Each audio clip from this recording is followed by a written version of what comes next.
الحمد لله الذي ألبسنا لباس وجود ورياسة وجعل الليل راحة والنهار معاشا وشرفنا بقوله في كتابه الكريم لقد خلقنا الإنسان في أحسن تقويم ثم الصلاة والسلام على رسوله وحبيبه ونجيه وصفيه محمد المجتبى وأحمد المجتبى المبعوث بالدين القويم المخاطب بقوله تعالى إنك لعلى خلق عظيم الذي كان وجوده رأفة للمخلوقين كما قال الله تعالى وما أرسلناك إلا رحمة للعالمين وقلت فيه لولاه لم يكن الزمان في نثره من أرضه وسمائه وبحاره من نوره شمس وبدر كوكب والله يعلم ما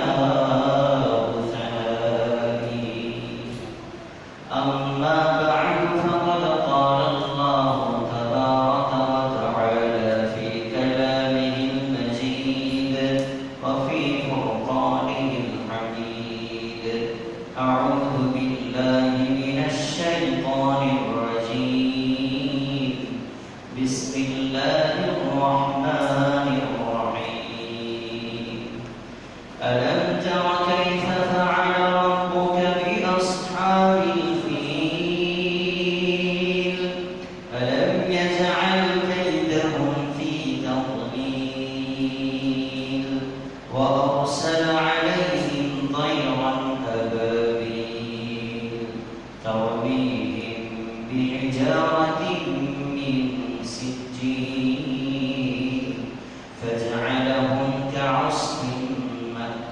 مأكول آمنت بالله صدق الله مولانا العظيم وصدق رسوله النبي الأمي الكريم ونحن على ذلك لمن الشاهدين والشاكرين والحمد لله رب العالمين درود إبراهيم بري اللهم صل على محمد وعلى آل محمد كما صليت على إبراهيم وعلى آل إبراهيم إنك حميد مجيد اللهم بارك على محمد وعلى آل محمد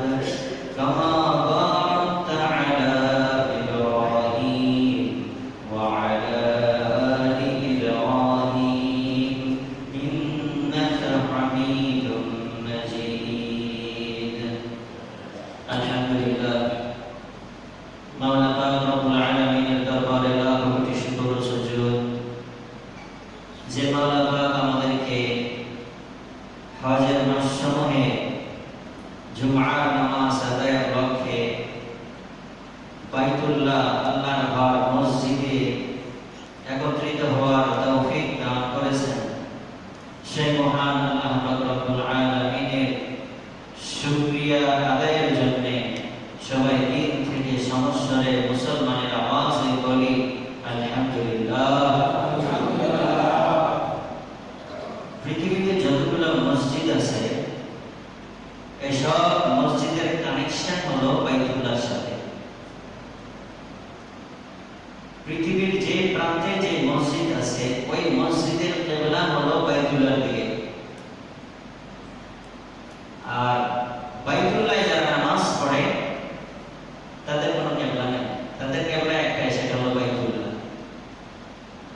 না উত্তর না দক্ষিণ। কাবা যেখানে আছে ব্যাস ওই দিকে মুখ করে নামাজ পড়া। তো বোঝা গেল এইটা আমরা যে দুনিয়ার মসজিদে যে দিকে নামাজ পড়ি এই দিক হওয়ার উদ্দেশ্য একটাই, সেটা হলো শাতরাল মসজিদিল হারাম, মসজিদে হারামের দিকে মুখ করা, বাইতুল্লাহর দিকে মুখ করে নামাজ পড়া।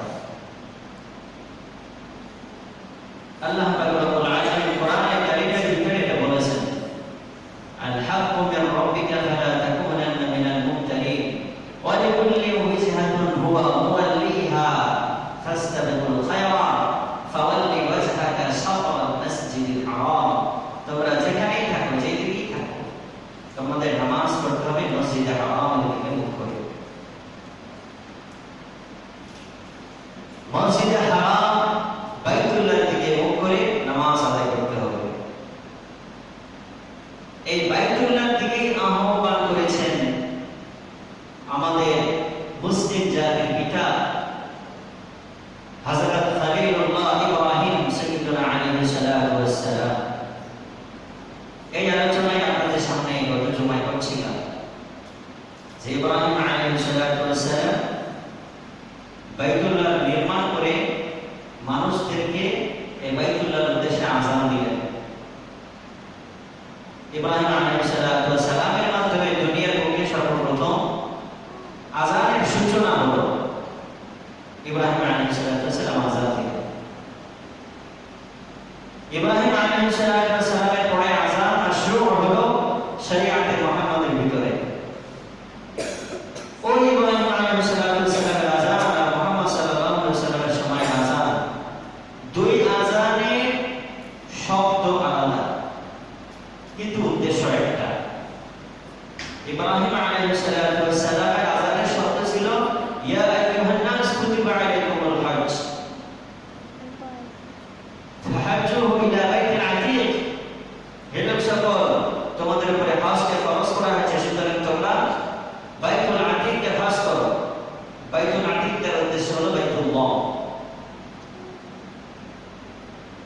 তো ওই সময় আল্লাহর ইবাদতের জন্য সর্বপ্রথম ঘর খানা কাবা তৈরি ছিল।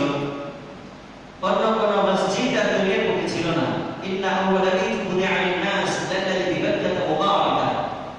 সর্বপ্রথম যে ঘর নির্মাণ করা হয় সেটা হলো মক্কায় ইবাদতের জন্য, মানুষের ইবাদতের জন্য আল্লাহ পাক রব্বুল আলামিন হুকুম দিয়ে নির্মাণ করায় নিয়েছেন। ওই সময় ইব্রাহিম আলাইহিস সালাতু ওয়াস সালাম ওই বাইতুল্লাহর উদ্দেশ্যে মানুষের দিকে লক্ষ্য করে ভাষণ দিয়েছেন, আযান দিয়েছেন। কিন্তু মুহাম্মদ সাল্লাল্লাহু আলাইহি ওয়াসাল্লামের জামানায় ইসলামের ফুতুহাতের কারণে পৃথিবীর দিক দিগন্তে মসজিদ নির্মাণ হয়েছে, আল্লাহর ইবাদতের ঘর নির্মাণ হয়েছে। কিন্তু আল্লাহর ইবাদতের ঘর নির্মাণ হলেও কি হবে? ইব্রাহিম আলাইহিস সালাতু ওয়াস সালাম যে ঘরটি নির্মাণ করেছেন, পৃথিবীর শেষ পর্যন্ত যত মানুষ আসবে সবার উপরে একই হুকুম যে ওই বাইতুল্লাহর দিকে মুখ করে নামাজ পড়তে হবে। সুবহানাল্লাহ, ওই বাইতুল্লাহর দিকে মুখ করে নামাজ পড়তে হবে। তাইলে ওই বাইতুল্লাহ আর পৃথিবীর মাসাজিদগুলোর ভিতরে একটা কানেক্টিভিটি রয়েছে, একটা কানেকশন রয়েছে। ওটা আল্লাহর ঘর, এগুলাও আল্লাহর ঘর। তাহলে ইব্রাহিম আলাইহিস সালাতু ওয়াস সালাম মূল যে আল্লাহর ঘর, এই ঘরের দিকে হজ করার জন্য আযান দিয়েছেন। আর ইসলামী শরীয়তের ভিতরে এই ঘরকে অনুসরণ করে যারা, এই ঘরের অনুসারী যারা, মুসলমান যারা, যারা এই ঘরের ইবাদত করে, তাদের দিকে লক্ষ্য করে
কুতিবা আলাইকুমুল হজ, তোমাদের উপরে হজকে ফরজ করা হয়েছে। ফাহাজ্জু ইলা বাইতিল আতীক, সুতরাং তোমরা বাইতুল আতীকের দিকে হজ করো।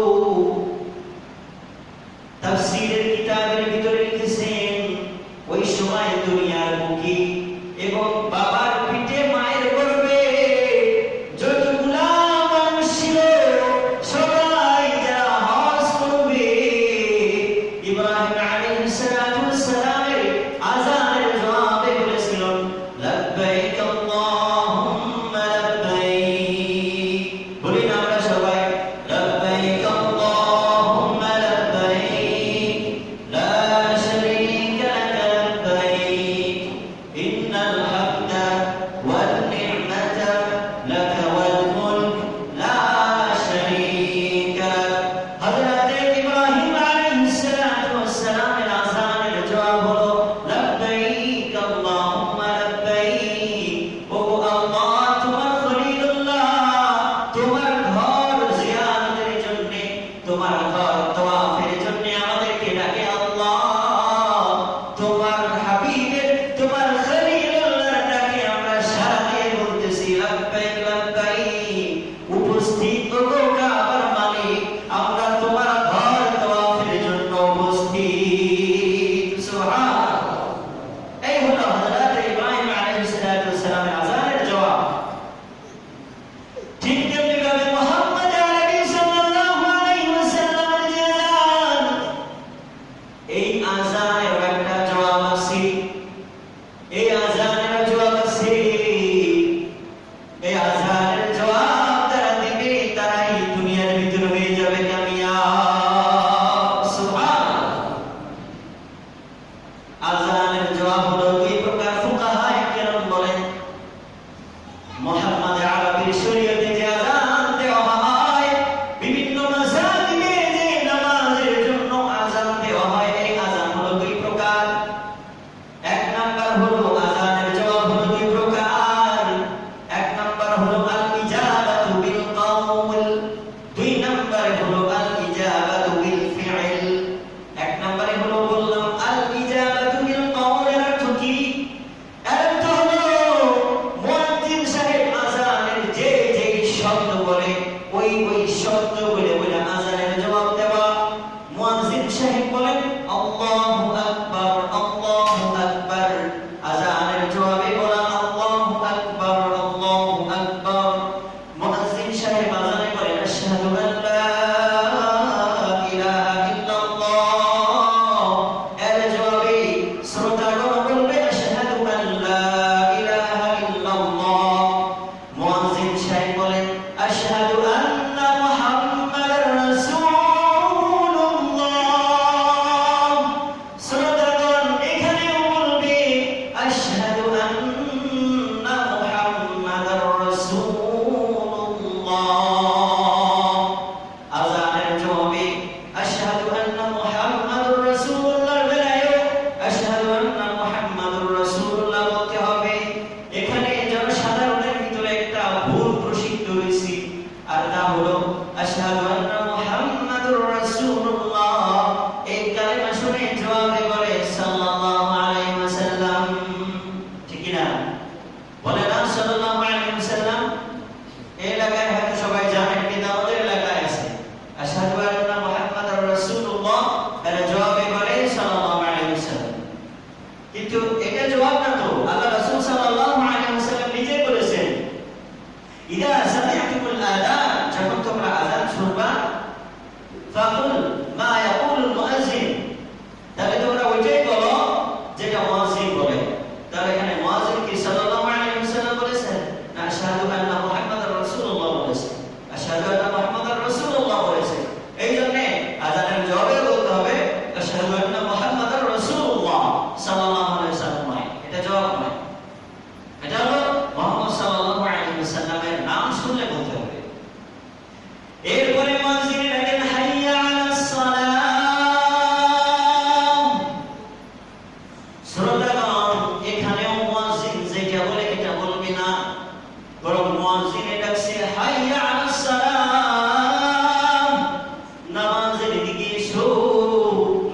মুয়াজ্জিনের এই আযানের জবাবে শ্রোতাগণ বলবেন লা হাওলা ওয়ালা কুওয়াতা ইল্লা বিল্লাহ।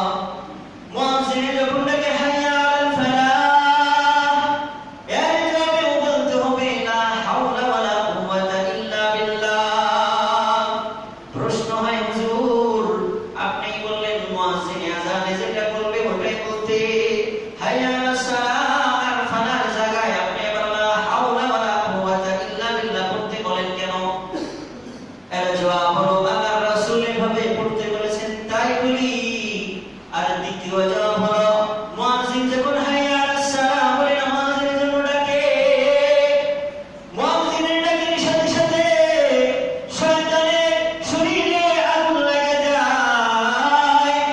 শয়তান তখন খেয়াল করে আরে আল্লাহর বান্দারা মুয়াজ্জিনের ডাকে যদি মসজিদে চলে যায়, আল্লাহর কুদরতি কদমে সিজদা দিয়া যদি আল্লাহর কাছে গুনাহ মাফ চায়, আল্লাহ তাআলা তো বলে দিয়েছেন আল্লাহ তাআলা তার গুনাহ মাফ করে দিবে। শয়তানের গায়ে আগুন লেগে যায়। এইজন্য শয়তান মানুষের অন্তরে যায় ওয়াসওয়াসা দেওয়া শুরু করে দেয়। আজকে নামাজ পড়ার দরকার নাই, মসজিদে যাওয়ার দরকার নাই, নামাজ তো বাড়িতে পড়লেও হবে।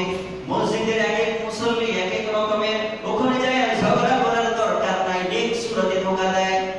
আরে তোর মসজিদে যাওয়ার দরকার নাই, বাড়িতেই নামাজ পড়, বাড়িতে নামাজ পড়লেই নামাজ আদায় হয়ে যাবে। এই যে শয়তানে যে ওয়াসওয়াসা দেয়, আযানের জবাবের ভিতরে আল্লাহর রাসূল লা হাওলা ওয়ালা কুওয়াতা ইল্লা বিল্লাহ বলতে বলেছেন। যখন বান্দা আযানের জবাবে লা হাওলা ওয়ালা কুওয়াতা ইল্লা বিল্লাহ পড়ে, শয়তান তার অন্তরে আর ওয়াসওয়াসা দিতে পারে না। সে ওযু করে মসজিদে এসে নামাজ পড়ে আল্লাহ রাব্বুল আলামিনকে যখন বলেন আল্লাহ আপনি আহ্বান করেছিলেন নামাজের জন্য, আমি এসে গেছি আল্লাহ। ইব্রাহিম আলাইহিস সালাতু ওয়াস সালামের আযানের জবাবের মতো লাব্বাইক বলে যখন আল্লাহ পাক রব্বুল আলামিনের কাছে বলেন আল্লাহ আপনার ইবাদতের জন্য ডাকা হয়েছে, আমি উপস্থিত হয়েছি আল্লাহ, আপনি আমাকে ক্ষমা করে দেন। আল্লাহ পাক রব্বুল আলামিন তখন মনে মনে বলেন আরে বান্দা ডাকছি তো আমি, মুয়াজ্জিনের মুখ দিয়া বাড়াইছে, কিন্তু ডাকটা মূলত কার? বলেন না ডাকটা কার? আল্লাহর। বলেন না ডাকটা কার? আল্লাহর।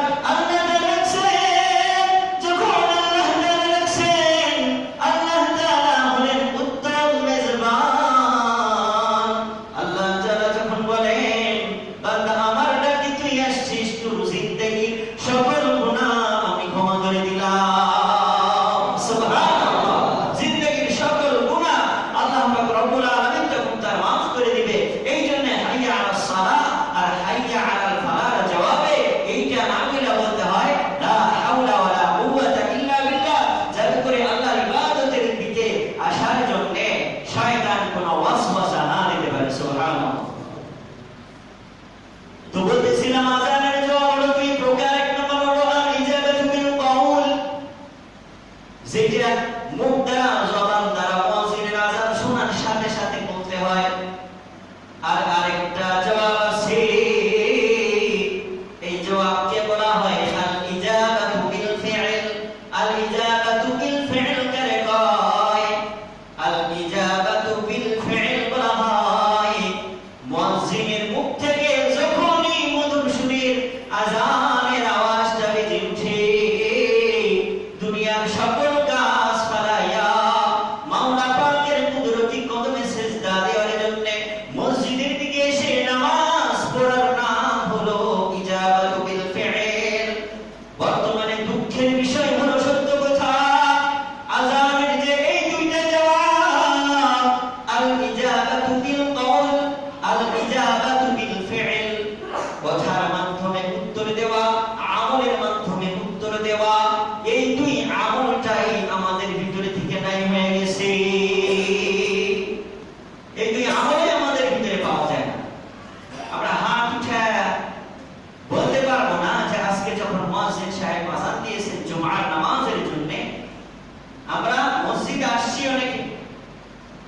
এটা তো আল ইজাবাতু বিল ফি'ল।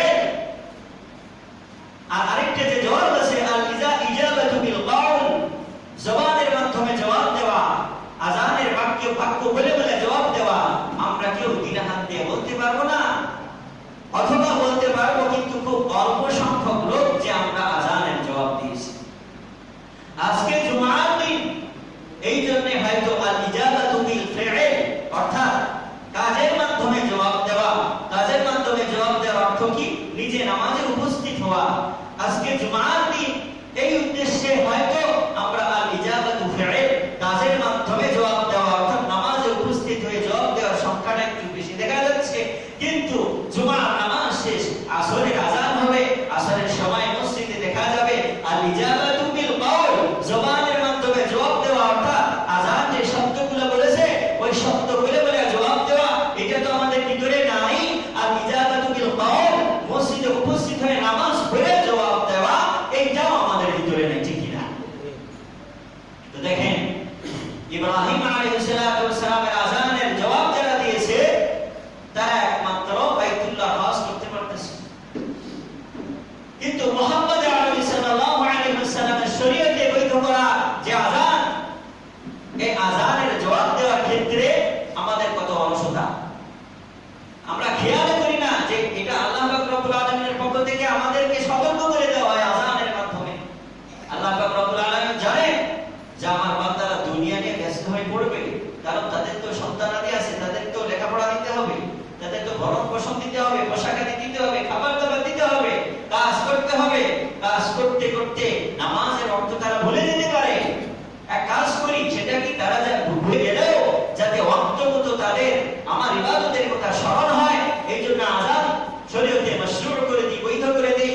আল্লাহ পাক রব্বুল আলামিন আযানের হুকুমটা রেখেছেন এই জন্য যাতে করে বান্দারা যখন দুনিয়ার কাছে ব্যস্ত হয়ে আল্লাহর কথা ভুলে যাবে, দুনিয়ার ভিতরে 5 বার আযানের মাধ্যমে যেন বান্দারা সতর্ক হয়, আযান শোনার সাথে সাথে যেন তারা মসজিদে আসতে পারে, আমার ইবাদত করতে পারে। কিন্তু আমাদের হালত কি?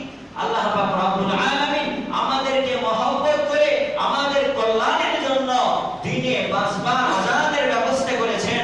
কিন্তু আমরা বান্দারা মাওলা পাককে রাজি করার জন্য দিনে 5 বার মসজিদে উপস্থিত হইতে রাজি না, ঠিক না?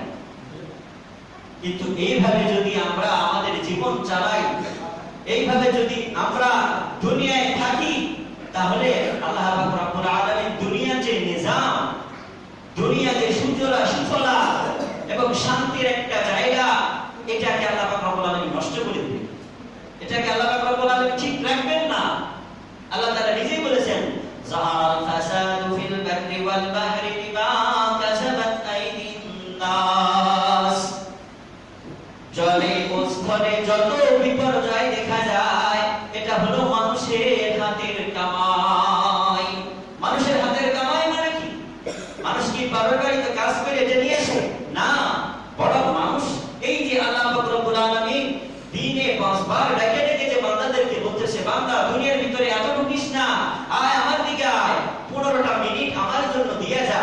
সারাটা দিন তো তোর জন্যই রেখে দিয়েছি, সারাটা রাত তো তোর জন্যই রেখে দিয়েছি। রাতে বিশ্রাম নিবি, দিনে রুজি তলব করবি, রিজিক তালাশ করবি। আমি তোর কাছে পুরোটা সময় চাইতেছি না, আমি তোর কাছে চাইতেছি ফজরে 10 মিনিট, জোহরে 15 মিনিট, আসরে 10 মিনিট, মাগরিবে 15 মিনিট, এশায় 15 মিনিট। এই কয়েকটা মিনিট আমি তোর কাছে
যেখানে বৃষ্টি হওয়ার কথা বাংলাদেশে বৃষ্টি নেই।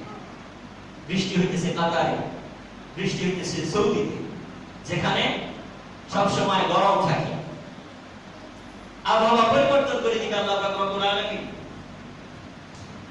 এরপরে বৃষ্টি যদি দেওয়া শুরু করে, অনাবৃষ্টি শুরু হয়ে যাবে, অতিবৃষ্টি শুরু হয়ে যাবে। মানে আমাদের যেটুকু প্রয়োজন বৃষ্টির, তার সাথে এত বেশি হবে যে আমাদের ফসল নষ্ট হয়ে যাবে। ভাই একটু খেয়াল করি, মসজিদের এই বয়ানগুলা শুধু রসম রেওয়াজ না যে শুক্রবারে মসজিদে যেতে হয়, শুনতে হয়, হুজুর বলে বসে থেকে তাই শুনি। বলেন এই রেওয়াজ কি? এটা রেওয়াজ না, বরং এখান থেকে শুক্রবারে এই বয়ানটা রাখা হয়েছে মুসলমানদের ব্যাটারি চার্জ করার জন্য, ঈমানের ব্যাটারি, যাতে করে এই বয়ান থেকে তার অন্তরটা একটু নরম হয়, আল্লাহ পাক রব্বুল আলামিনের দিকে ধাবিত হয়। কিন্তু আমরা, আমাদের কি হয়ে গেল? ওয়ামা লিয়ালা, কি হয়ে গেল আমাদের, যে আমরা আল্লাহ পাক রব্বুল আলামিনের দিকে যাই না। লা আ'বুদুল্লাযী ফাতারানি, যিনি আমাদের সৃষ্টি করেছেন, আমরা তার ইবাদতই করি না। নামাজের জন্য ডাকা হয়, আমরা নামাজে আসি না। দেখেন, আমরা নিজেরাই যেন জাহান্নামে যাওয়াকে নিজেদের জন্য ভালো মনে করতেছি। হুজুর এটা আবার কি বলেন, নিজের জন্য জাহান্নামে যাওয়া নিজেকে কেউ ভালো মনে করে? আমি একটা প্রমাণ দলিল দিলে আপনারা ঠিকই বুঝবেন। দেখেন, এই কয়েকদিনের ভিতরে আমি এটা চিন্তা করেছি। নামাজের যখন আজান হয়ে যায়, নামাজের 10 মিনিট আগে মসজিদে এসি ছাড়া হয়, মসজিদে এসি চলে, মসজিদ ঠান্ডা হয়ে যায়, অনেক আরাম থাকে। কিন্তু আল্লাহর কিছু বান্দা আশেপাশে বসে বসে গল্প করে, নামাজ চলতেছে, মসজিদে এসি চলতেছে, বলেন তো এখানে বেশি আরাম নাকি বাহিরে রৌদ্রের ভিতরে, গরমের ভিতরে, শরীরে কাপড় নাই, গেঞ্জিটা অর্ধেক উঠায়া ঘুড়ি বের করে গল্প করতেছে, ওখানে বেশি আরাম? বলেন মসজিদে বেশি আরাম না ওখানে? মসজিদে বেশি আরাম। তাহলে একটু চিন্তা করে দেখেন, আমরা নিজেরাই যেন নিজেদেরকে জাহান্নামের জন্য প্রস্তুত করতেছি। এখানে আরাম আল্লাহ পাক রব্বুল আলামিন রেখেছে, মসজিদে গরম কম রাখছে, শীতল ঠান্ডা রাখছে, কিন্তু আমরা এখানে আসতে পারতেছি না। আমরা ওই গরমের ভিতরে ঘুরিবার করে বসে আছি। তাহলে চিন্তা করেন, গরমটা হলো জাহান্নামের আলামত। আমরা গরমকে নিজের জন্য পছন্দ করতেছি আরামের চাইতে। তাহলে আমরা নিজেরাই জাহান্নামের জন্য নিজেকে প্রস্তুত করতেছি না? একটু চিন্তা করার বিষয়, একটু ভাবার বিষয়, যে আমরা কোন দিকে যাইতেছি, দেশ কোন দিকে যাইতেছে, পৃথিবী কোন দিকে যাইতেছে। পৃথিবী চলবে অন্য কিছুর মাধ্যমে নয়, পৃথিবী চলবে হলো বান্দার আমলের মাধ্যমে। বান্দার আমল যদি খারাপ হয়, পৃথিবী খারাপ হয়ে যাবে। বান্দার আমল যদি ভালো হয়, পৃথিবী ভালো হয়ে যাবে। হযরত আদম আলাইহিস সালাম থেকে নিয়ে আজ পর্যন্ত পৃথিবী সাক্ষী, যখনই বান্দারা ভালো আমল করেছে, আল্লাহ পাক রব্বুল আলামিন বান্দাদের জন্য নিয়ামতের ভান্ডার খুলে দিয়েছে। কিন্তু যখনই বান্দা খারাপ আমল করেছে, আল্লাহ পাক রব্বুল আলামিন আসমানে আযাব, জমিনে আযাব, বিভিন্ন ধরনের আযাব দ্বারা মানুষদেরকে ধ্বংস করে দিয়েছে। ঠিক কি না? আমরা কি চিন্তা করে দেখি, কি মনে করেছেন আল্লাহ পাক রব্বুল আলামিনের শক্তি নাই? আল্লাহ পাক রব্বুল আলামিনের শক্তি নাই? আল্লাহ পাক রব্বুল আলামিনের এই দুনিয়া পরিচালনার জন্য আপনার ক্ষমতার প্রয়োজন নাই। জালেমদেরকে শাস্তি দেওয়ার জন্য আল্লাহ পাক রব্বুল আলামিনের আপনার প্রয়োজন নাই, আমার প্রয়োজন নাই। আল্লাহ পাক রব্বুল আলামিন যদি জালেমদেরকে শাস্তি দিতে চান, আল্লাহ পাক রব্বুল আলামিন কোরআনে কারীমের ভিতরে বলেছেন, ওয়ালিল্লাহি জুনুদুস সামাওয়াতি ওয়াল আরদ। আল্লাহ পাক রব্বুল আলামিনের স্পেশাল ফোর্স রয়েছে, যেটা মানুষ নয়। ওয়ালিল্লাহি জুনুদুস সামাওয়াতি ওয়াল আরদ।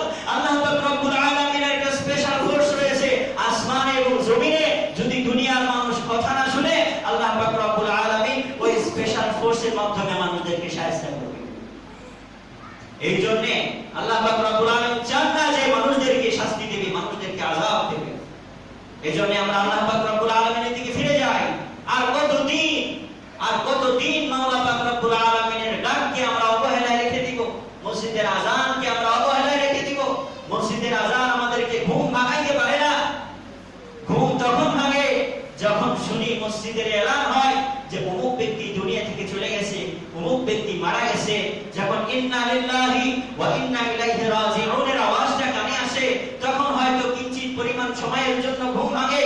কিন্তু এই ঘুম চির নিদ্রা ভাঙা যেটা, সেটা হয় না, সারা জীবনের জন্য ঘুম ভাঙে। ভাঙা হয় না, মুহূর্তের মধ্যে ঘুম ভেঙে যায়, আবার আমরা ঘুমিয়ে পড়ি। জানাজার নামাজ পড়ে জোহরের নামাজের ভিতরেও জোহরের নামাজেরও আমাদের খবর থাকে না।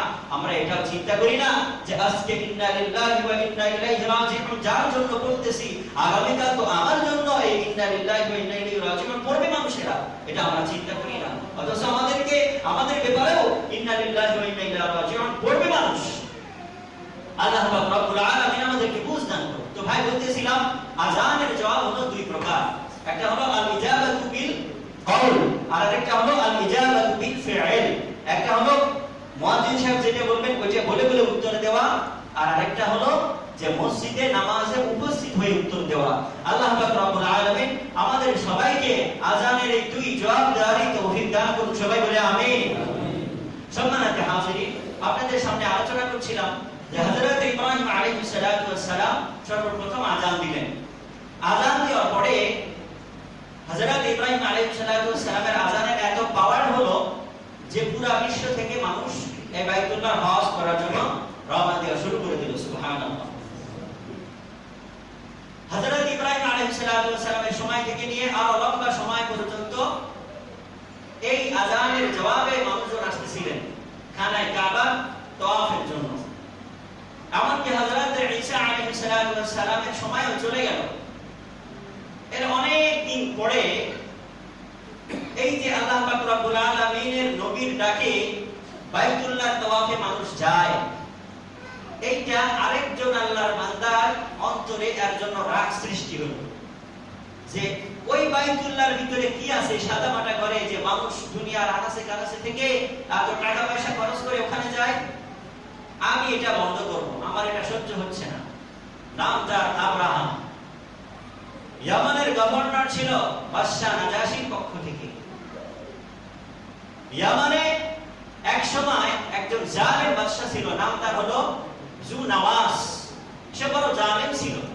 ওই সময় খ্রিস্টানরা তাদের হক ধর্মের উপরে ছিল, ওই সময় খ্রিস্টান ধর্ম হক ছিল, তারা তাদের ওই ধর্মের উপরে আমল করছিল। কিন্তু আবু নওয়াজ সে ছিল মুশরিক, তার খ্রিস্টানদের এই ইবাদতগুলো ভালো লাগতো না। সে ওই সময় যতগুলা খ্রিস্টান ছিল একটা গর্ত খনন করে ওই গর্তের ভিতরে তাদেরকে ফালায়া আগুন জ্বালায় সমস্ত খ্রিস্টানদেরকে পুড়িয়ে মেরেছে।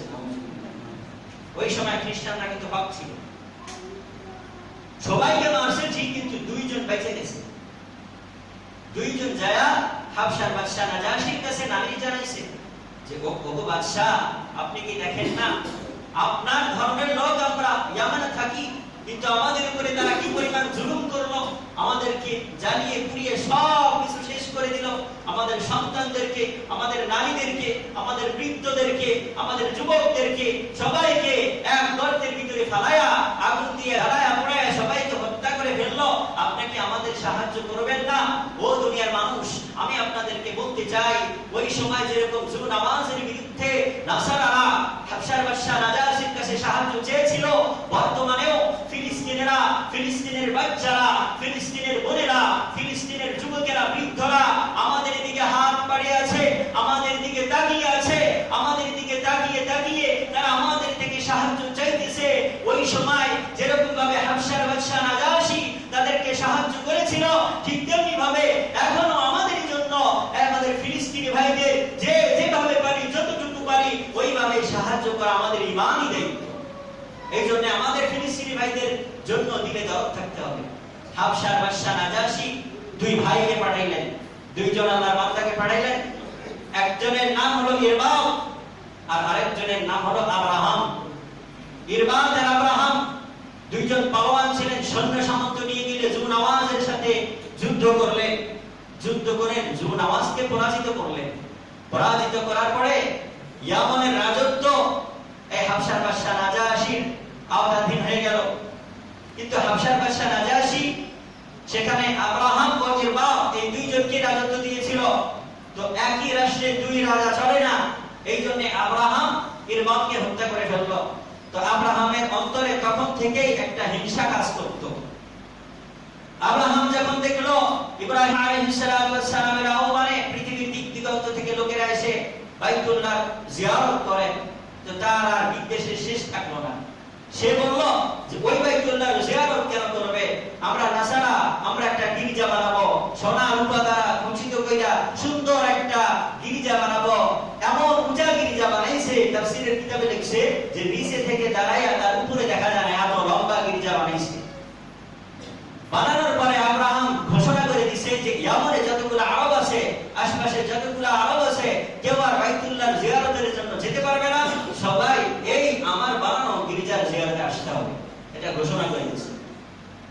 কিন্তু আল্লাহ পাক রব্বুল আলামিন চাইছেন যে তার ঘরের ইবাদত মানুষ করবে, অন্য ঘরের কোনো ইবাদত করবে না। আল্লাহ পাক রব্বুল আলামিন যেটা চাইছেন ওটাই হবে, বান্দা যেটা চায় ওটা কখনো হবে না। এই কথা যখন আরবের ভিতরে ছড়ায় গেছে, সময় নাই, সংক্ষেপে আমি বলে দিতেছি। আরবের ভিতরে যখন ছড়ায় গেছে খবরটা, আরবের লোকদের হিংসা, আরবের লোকদের রাগের আর শেষ থাকলো না, খুব রাগান্বিত হয়ে গেল। এমনকি বনু জুরহাম গোত্রের একজন যুবক রাত্রিবেলা যায় আব্রাহামের তৈরি ওই গির্জার ভিতরে পায়খানা করে দিয়ে চলে আসে। এই কাজ যখন করছে আব্রাহাম আরো রাগান্বিত হয়ে গেছে, আরো খেপে গেছে। এত বড় সাহস, আমার বানানো গির্জার ভিতরে পায়খানা করে, আমার বানানো গির্জারে নাপাক করে, আমি ওই বাইতুল্লাহরে আর রাখবো না, দুনিয়ার মুখ থেকে ওই বাইতুল্লাহকে আমি নিশ্চিহ্ন করে দিব বলে নাউজুবিল্লাহ। আব্রাহাম বাইতুল্লাহ ভাঙার জন্য রওনা দিছে। ইনশাআল্লাহ এরপরে কি ঘটলো আগামী জুমায় ইনশাআল্লাহ শোনানো হবে।